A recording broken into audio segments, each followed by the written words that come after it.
in the home where there's Judy and Wes in their house, and you are like kind of creeping around the corner. And there's throughout that whole scene, you're constantly having these moments where there's like a door that opens, and you expect as an audience member that when the door shuts, you know, the killer's going to be there. So I'd love to dig a little bit more into that scene and sort of how you created tension with camera movement and, you know, kind of playing on the expectations of your audience there.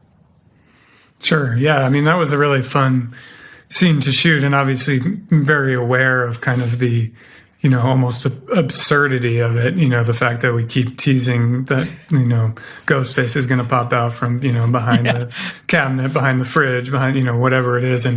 And, you know, just when you think, okay, maybe he's actually not, then that's when, of course, that's when he appears. But, you know, we most of that sequence was shot on a Steadicam. We like to use the Steadicam, generally speaking, but in this scene also in particular, like it really gives a kind of sense of this, that there's a presence, or there could be a presence in occupying the space at the same time. I think. Why do you think? Like, what is it about the Steadicam that gives you that feeling? Well, I think it's the kind of floatiness and the movement of it, but in a way, as opposed to handheld, which you might think would be kind of more like a human POV, because it's, you know, moving like a human would be. There's kind of, you know, this kind of ethereal or you know, like sense of like a phantom, or, you know, something that's lurking, but that's larger than life. It's not human necessarily. It's like a more abstract presence. So I think that was, for me, when we use the Steadicam, you know, aside from creating kind of dynamic movements with the characters, suggesting this idea of a presence, some sort of presence lurking in the space, was kind of how we used it.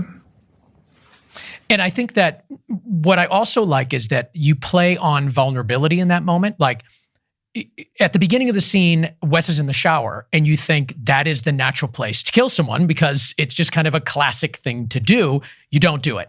Then you go into the moments where doors are opening and you expect something to be behind them. You don't do it. And like you said, you wait right to the last second where you think maybe he's not going to die. Maybe he escapes this scene. And then that's kind of when you get there. But it's an interesting play on vulnerability because we can all identify with that moment. During the day, you're wandering around your house. You feel comfortable. It's your space.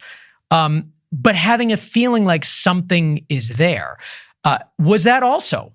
You know, could you also attribute that feeling to the Steadicam, or were there other things you were doing to kind of play up that vulnerability? Yeah, I mean, I think there's a few times, you know, we were both kind of shooting close to Dylan, the actor, and then we'd have certain shots that kind of pulled back that were more from a distance, more shooting through, you know, a doorway, or shooting dirty through some sort of foreground element that in addition to the movement of the Steadicam, I think suggested a little bit of this voyeurism. So kind of combining those two elements, I think, helped create this sense of, you know, something is just around the corner, something is just about to happen.